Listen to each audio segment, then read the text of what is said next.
Okay.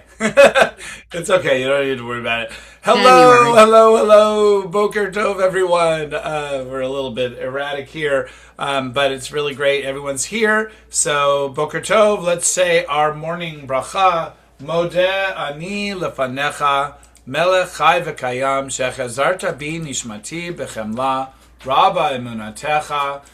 We're grateful for you, God, for another day. Oh, cat, no. Grateful for another day, but not grateful for you destroying everything I own. Oh, that's where that receipt went. And let's say our bracha as well. Baruch atah A-donai Eloheinu melech haolam asher kitshanu b'mitzvotav v'tzivanu la'asok b'divrei Torah. So on the screen we have the weekday Siddur from Chabad. I just thought it would be good to take, to see that, it's pretty much the same. They have a whole introduction here. Oh, and it's all in Hebrew, so we don't have the translation. But, one thing I want to show you as a trick, once I move my cat, is if you highlight a text like this and then go to translate and drop it in, it's pretty amazing how much it'll give you. So it's not a perfect translation, but so they talk about the chatzot. Whoever cannot get, so they're talking about the tikkun chatzot. Whoever cannot get up at midnight every night should nevertheless strive to get up at midnight on any night that they can and be among the servants of God, and so on, all the servants of God who stand in the house of God on specific nights. This is based on the whole idea of a service called tikkun chatzot, which is a midnight set of prayers that Hasidic Jews, I don't know if it goes beyond Hasidism, but I think it certainly includes most of the Hasidic community will have the Tikkun Chatzot, which are literally the fixing of midnight.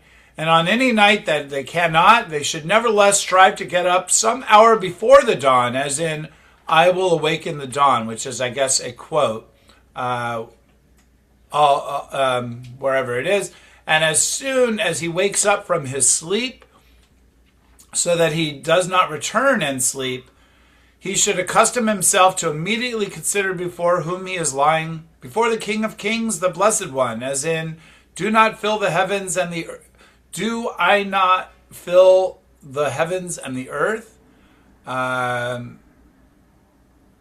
and if he were to lie before the King of Flesh and Blood, he would be committing himself with his soul, and it is good to accustom himself to immediately say that according to this version. So let's take a look at that. And then there you go, Modeh ani.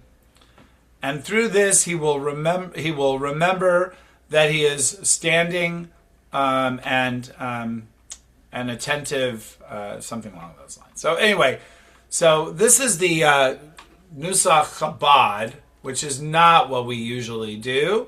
So I thought I would just show that anyway, just to show. So then it goes from Modeh ani. Remember, we have that Barchi Nafshi, which they do not have in here.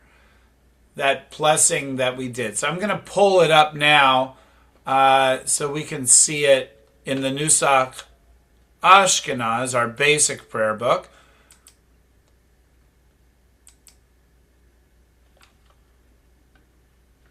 Where is it? Oh, did I just do the wrong one? Weekday, sorry. Weekday Shacharit, preparatory, and this is what we've been doing. Okay, Modeh ani, and then, I'm sorry, not Barchi Nafshi. Reshit Chochma Yirat Hashem, we did this before. And then the very first thing you do in the morning is a prayer for washing. This prayer is sometimes done later in certain prayer books. I think Nusach Sfard has it as later. But so far, you have not really,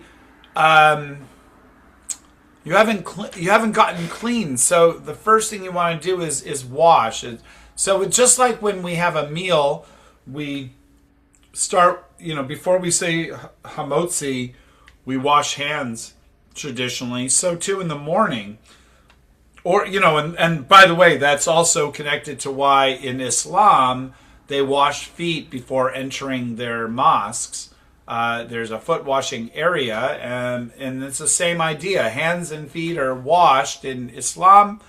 I guess we just do hands. I don't know if there's any situation otherwise. Although when you do the duchanin, when the Birkat Kohanim is done, the Yivrechecha Hashem v'yishmerecha, the Levites will wash the feet of the Kohanim before they do that prayer. But in Islam, I think everybody has their feet washed, every traditional person.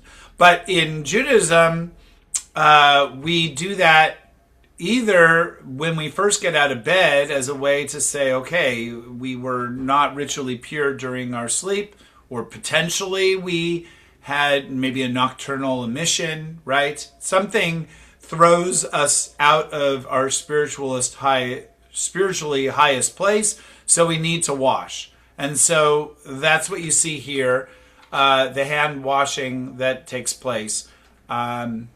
But in some prayer books, it's further on before, basically when you're at synagogue. But here, this is really home practice.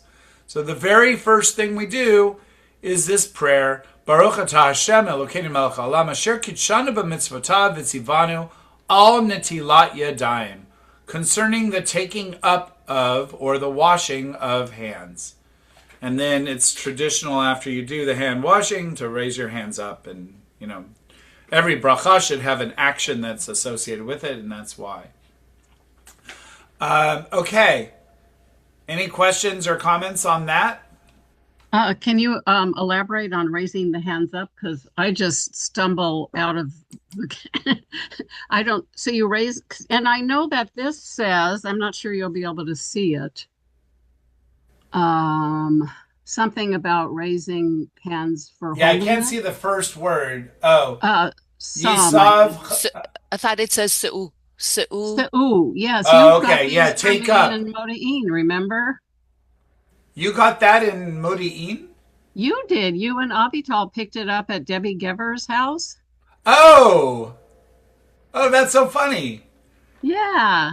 Yeah. Is this So- a towel for washing the hands? I mean, it's been a Can you minute. pull I it don't further remember. back and put it closer to your face? Yeah. No, it's blurry. Too blurry. It says Well, why Se'u don't I just yadechem read it? lakodesh. Se'u, yeah. If you turn, yeah. Yedekam Kodesh. Like Kodesh. Isn't it like Kodesh or just Kodesh? No, yeah, just Kodesh. And it even has the trope marks. It's really funny. I don't know why it would have trope marks. Well, let's see where it's from. Let's just find out what verse it's from. Because if it has trope marks, then it's in the Torah. You know what? I'm going to do this. So you don't see my horrible kitchen. This is what I'll do. Here it is. It's Psalm 134. Whoops. Yadayim Kodesh. Ah. Se'u Yadayim Kodesh uvarchu et Hashem. Okay. Lift up your hands, in holiness or something along those lines, and uvarachu et Hashem, and you shall bless God. That's a towel? Yeah, it's a hand towel for drying your hands when you do ritual hand washing. And I bought some to donate to my temple here. And this one got horribly stained because somebody thought that you're supposed to mop up spilled wine with it. So I took it home and I'm using it. And then on Saturday, someone spilled water on the floor, so they used another one to mop up. I don't get these people, but anyway. So yes, explain again. So you raise up your hands. So let's look at on the source sheet that I have here, or on Sefaria, Mishnah Torah. that? So this is Maimonides. He's basically taking what's in the Talmud, but it's a clearer, cleaner language here. He says, Kohen shelo natal et yadav lo yisa et kapav ella notel et yadav. A Kohen Here, let's look at the translation. Might as well just look at the translation so everyone can follow along. Okay, the ritual impurity of the priest's hands. What is implied? A priest who did not wash his hands should not recite the priestly blessing. Rather, he should wash his hands to the wrist, as is done when sanctifying the hands for the service in the temple. As in Psalms 134, raise up your hands in holiness and bless God. That's interesting because there are people who, when they pray, like Christians will do this, they'll hold up their hands in prayer. Yeah, they hold up their hands, but they don't wash them that I'm aware of. No, I'm just saying that, yeah. Yeah, they kind of do this thing, and it's like a hallelujah thing, right? Yeah. Irvin. Yeah, I have a question regarding the washing of the hands. I'd always been taught that when the hand washing's happening, everyone is quiet and you're not supposed to be having a lot of chatter. But I've noticed, like, anytime we've had it, like with B'nai Jacob, there's a whole lot of chatter going on, and it's like, like it's nothing going on over there. What is the history on that? And is it something that you're supposed to be quiet and respectful to while that's happening until you do the baracha over the bread?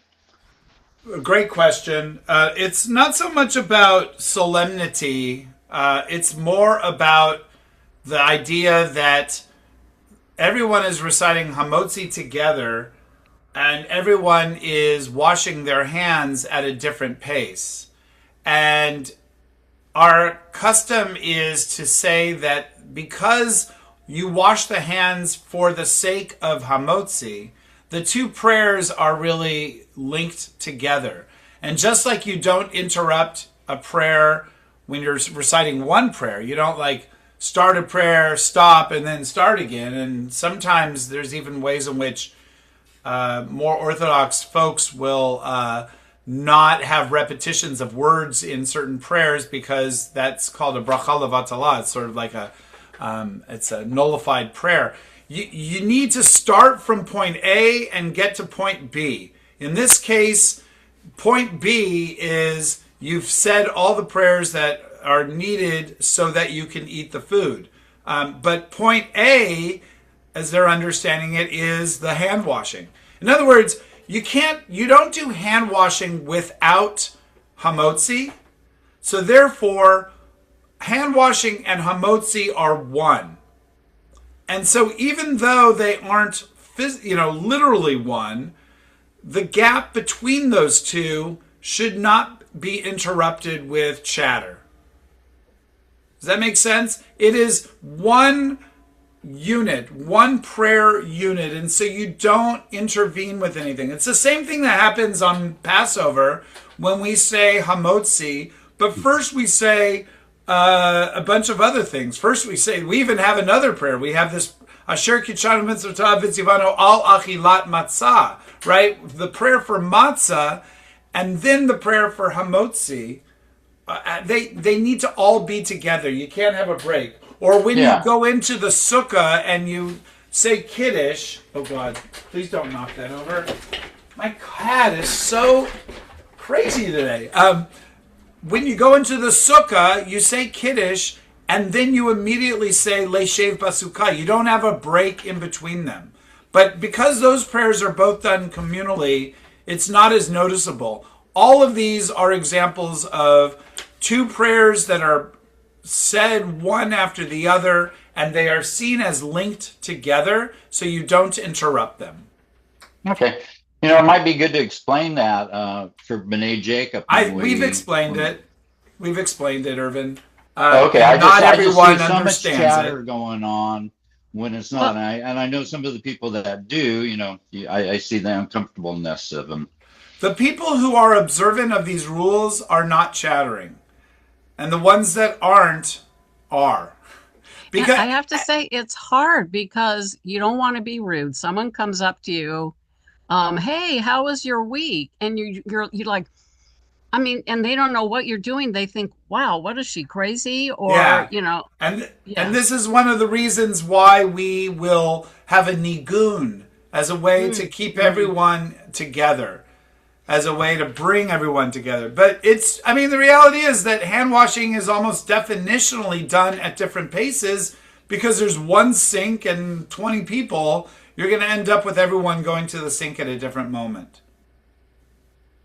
Oh, we have we have two stations, but still it's the same. Yeah, you just have a lot of people and a lot of hand washing, and it's kind of a downtime in people's minds. So that's why that happens. So I don't know if we have time for a question about if you don't eat the challah, do you still wash your hands? Because being gluten intolerant, does it have to be one of the grains? Yeah, and blah, blah, I don't blah? wash. I don't wash Okay. because I don't eat challah unless there's no egg in it. Right. Okay. So I don't. I try to find something that I can eat that is edible, but you have a gluten. Right. Like issue. I'll have a gluten-free bagel, but that's not wheat. But see, now the thing for me to think is there are two totally different things going on. There's getting up in the morning, saying Moda Ani, washing your hands. Boom. That has nothing to do with hamotzi. But Correct. Right. And then but at shul when you're in a group and you break bread or whatever, that's a whole other that's the other way of doing it. Right. Exactly. And so in this instance, let's go back to what we were doing. What's the very next thing after Al Natilat Yadayim? It goes into prayers. So in this Al Natilat Yadayim, in this hand washing, there's no next step, right? The way there is when you're eating a meal. So you can say this prayer and then you can talk. You're not really supposed to talk during morning services. If you go to an Orthodox shul, there's not a lot of chatter. There just isn't. Especially, that's one of the things I love about B'nai David up the street from me. They really don't chatter. They are praying. And it's sometimes really fast, but it is, people are all trying to get spiritual intention, what we call kavanah. One of my favorite words, kavanah, is what they're all trying to achieve. So just to be clear, to go back to Irvin's question one last time, it's not that people are chattering and trying to be difficult. They might actually legitimately be waiting for their turn to watch. In an Orthodox setting, you might have the same chatter because there's only two sinks or one sink and everyone's waiting. And, depending on how mystical and, spiritually focused they are, people can chatter all the time. And that's what's going on. It's not that they're doing anything wrong. They may approach someone who's already washed their hands, and that's wrong to kind of try to have a conversation. But in and of itself, they haven't washed their hands yet. That's why they're talking. So, okay. Hope that helps a little bit. All right. You know what? We're at 9:30, so I think we're going to have to call it quits, and then we'll talk about Asher Yatzar next time, which is one of my favorite prayers. So, Boker Tov to everybody. I hope everyone has a meaningful and healthy day, and life is good for all.